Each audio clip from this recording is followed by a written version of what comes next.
अब यहाँ देखो जीन म्यूटेशन के अंदर भी बहुत सारे एमसीक्यूज पाए जाए हैं, तो इस साल भी ये बहुत कुछ आ सकता है इसके अंदर। तो मैं आपको बताऊँ शॉर्ट ट्रिक्स के अंदर ये डेफिनेशन आ जाती है पूरी, और इस डेफिनेशन को आप रट लें और इसका मैं बता देता हूँ ये क्या है, क्या कह रही है। जीन म्यूटेशन देखो यहाँ पर जीन और म्यूटेशन दो वर्ड यहाँ पर जुड़े हुए हैं।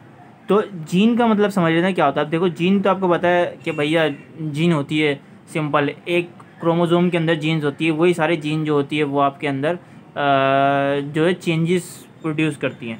अब म्यूटेशन क्या है, म्यूटेशन का मतलब होता है बेसिकली चेंजेस होना आपके डीएनए के अंदर। तो डीएनए के अंदर क्या होगा, जीन, और यहाँ पूरा अगर मैं वर्ड मिला दूँ जीन म्यूटेशन, यानी कि जीन के अंदर म्यूटेशन होना, यानी कि जीन के अंदर कुछ ना कुछ चेंज होना, उसके नंबरों में चेंज होना, उसकी सीक्वेंस में चेंज होना। तो ये तमाम चीज़ें इस जीन म्यूटेशन के अंदर आ जाती हैं। अब देखो ये जो डेफिनेशन कह रही है वो ये कह रही है कि it is a change in expression of gene which is change in number of sequence and type of nucleotide. तो नंबर ऑफ सीक्वेंस और टाइप ऑफ न्यूक्लियोटाइड, जीन के अंदर ये नंबर ऑफ सीक्वेंस और टाइप ऑफ न्यूक्लियोटाइड का change होना, इसको हम कहेंगे जीन म्यूटेशन। ठीक हो गया। अब देखो इसका मेथड कौन कौन से होते हैं। मेथड से आपको समझ में आएगा ये जीन म्यूटेशन बेसिकली है क्या। अब ये जाहिर सी बात है जीन म्यूटेशन आपकी बॉडी के अंदर हो रही होती है, कोई बाहर नहीं हो रही होती, ठीक है। या फिर आप इसको मतलब कोई खुद से चेंज कराना चाहें तो वो आर्टिफिशियल टेक्नोलॉजी में आ जाता है, वो हम इसकी बात नहीं कर रहे।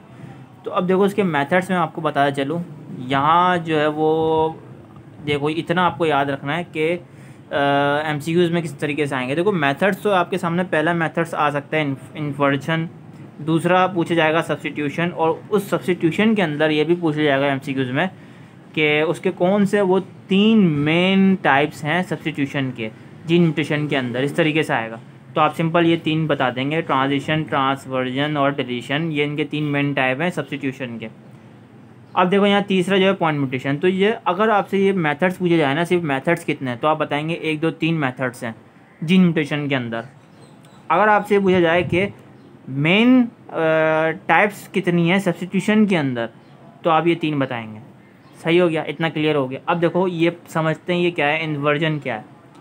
अब मैंने यहाँ डायग्राम बनाई हुई है, तो ये जो है AGCT, अब ये बेसिकली है तो न्यूक्लियोटाइड्स, बस आप इसको एज अ जीन कंसिडर करें ना। अब आप जीन भी इसको समझ लें और न्यूक्लियोटाइड भी समझ लें। क्यों?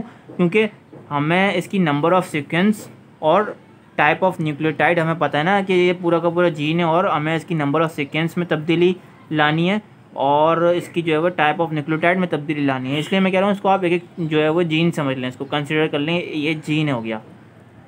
तो अब देखो यहाँ इन्वर्जन का मतलब मैंने लिखा है बदलना या फिर इधर उधर होना। तो इन्वर्जन का मतलब होता है ये कि जीन है, अगर इसकी ये जो नंबर ऑफ़ सेकेंड्स अगर मैं इधर उधर कर दूँ, मतलब कि ये ऐसे ऐसे कर दूँ इधर उधर, तो ये जो इधर उधर हो जाए ये क्या हो रहा है, ये इन्वर्जन हो रहा है। ठीक है। अब दूसरी चीज़ बताओ, सब्स्टिट्यूशन का मतलब होता है किसी को उठा के किसी जगह पुट कर देना, किसी को इंसर्ट कर देना। यहाँ उठा के मैं इधर कर दूँ, यहाँ उठा के मैं उधर कर दूँ। ठीक है। ये तमाम चीज़ें जो होती हैं वो सब्स्टिट्यूशन में आती हैं। इसकी जो मेन पहले टाइप है वो ट्रांजिशन है। ट्रांजिशन देखो मैंने यहाँ ब्लू से शो किया हुआ है। अब ये देखो ए जो है वो ए न्यूक्लियोटाइड, जी न्यूक्लियोटाइड, ये जो है वो अगर सिमिलरली आपस में चेंज हो रहा होगा, जैसे ये टी और सी, ये भी न्यूक्लियोटाइड है, ये आपस में इस तरीके से ये जो है वो अगर चेंज हो रहा होगा तो हम क्या कहेंगे, ट्रांजिशन है, ये ट्रांजिशन हो रहा है। ठीक है। अब ट्रांसवर्जन क्या है, यहाँ पर देखो ट्रांसवर्जन को मैंने क्रॉस से शो किया है इधर। तो ट्रांसवर्जन यानी कि ये जो है वो क्रॉस जो है वो अपनी जीन को बदल रहा हो, अपने सीक्वेंस को तब्दील कर रहा हो, उसको हम कहेंगे ट्रांसवर्जन। अब डिलीशन क्या, डिलीशन यानी कि यहाँ पर कोई ना कोई चीज़ डिलीट हो गई हो, डिलीट से निकला ना डिलीशन, यहाँ कोई ना कोई चीज़ डिलीट हो गई हो, या फिर यहाँ पर ए डिलीट कर दो तो ये हो जाएगा डिलीशन, या यहाँ पर दोनों डिलीट कर दो, ये 2 बचे तो ये हो जाएगा डिलीशन। ठीक है। तो ये प्रोसेस आपको याद करना है। अब तीसरा हुआ है पॉइंट म्यूटेशन। पॉइंट म्यूटेशन भी बिल्कुल सिमिलरली इसी तरीके से होता है। इसकी पॉइंट म्यूटेशन की मैंने डिटेल वीडियो बनाई हुई है, वो आप जाके ज़रूर देखें, क्योंकि इसमें काफ़ी कुछ बताने को है। इसमें इसके अंदर से भी डिटेल कुछ आ जाता है MCQs के अंदर। बाकी फ़िलहाल अभी आपको इतना याद करना है। यहाँ आप देख सकते हैं जीन म्यूटेशन का ये पूरा इंपॉर्टेंट चीज़ आपके सामने मौजूद है। और दूसरी चीज़ मैं आपको बताता चलूँ, ये जो AGTC जो है ना, ये बेसिकली क्या है, बेसिकली न्यूक्लियोटाइड्स हैं। और ये मैं अगर पूछूँ कहाँ पाए जाते हैं, तो ये बेसिकली बेटा आपके DNA के अंदर पाए जाते हैं। अब वो कैसे, देखो आपने ये पढ़ा है ना, आपका ये DNA कुछ स्पायरल होता है, ऐसे होता है, ये मैंने किसी स्पाइडरमैन की पिक्चर नहीं बनाई है, मैंने आपकी ये अंदर के डीएनए की पिक्चर बनाई है। डीएनए बेसिकली वही जिससे सेल वगैरह बनते हैं, जिससे आप बने हो। तो ये डीएनए आप देख सकते हो यहाँ पर। ये जो यहाँ पर बताया नहीं था, ये जो ये होते हैं इधर, ये न्यूक्लियोटाइड जो प्रेजेंट होते हैं, तो ये जो बेसिकली जो प्रेजेंट हो रहे हैं इधर इधर इधर, ये जो होते हैं बेसिकली ये चीज़ें हो रही होती हैं, न्यूक्लियोटाइड होते हैं ये ACT इस तरीके से ना, इसके अंदर अंदर ये चीज़ें होती हैं। और बीच में अगर मैं पूछूं डीएनए के बीच में कौन सी बॉन्डिंग होती है, ये भी एक MCQs आएगा, तो आप बताएंगे बीच के अंदर हाइड्रोजन बॉन्डिंग होती है। कौन सी बॉन्ड होती है भैया? हाइड्रोजन बॉन्डिंग, ठीक है, हाइड्रोजन बॉन्डिंग पाई जाती है डीएनए के बीच के अंदर।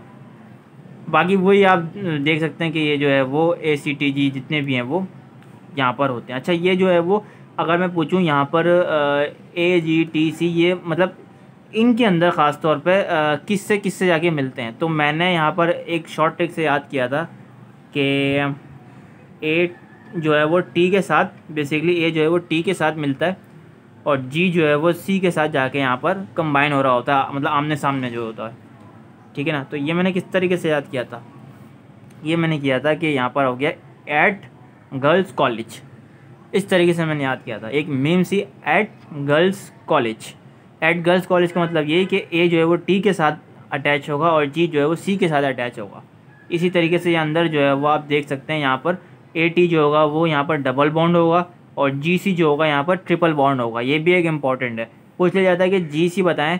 बेसिकली GC है गवानीन और साइटोसिन ना, तो गवानीन और साइटोसिन के अंदर कितने जो है वो कोवलेंट बॉन्ड प्रोड्यूस होते हैं, तो आपका आंसर होगा यहाँ पर MCQs में आएगा 3 बॉन्ड। यहाँ पर 3 बॉन्ड होते हैं इसके अंदर, ठीक है ना, यहाँ पर 3 बॉन्ड होते हैं GC के अंदर।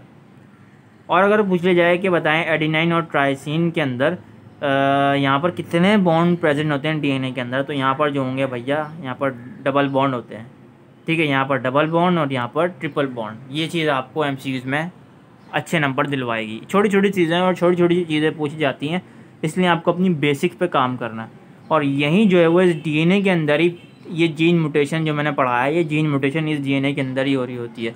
क्यों? क्योंकि इसके अंदर बहुत छोटे छोटे जीन होते हैं और ये जो होती है अगर DNA में चेंजिंग होंगी तो सिंपल इसके अंदर जीन के अंदर चेंजेस हो रही होगी और इसी को हम कहते हैं जीन म्यूटेशन।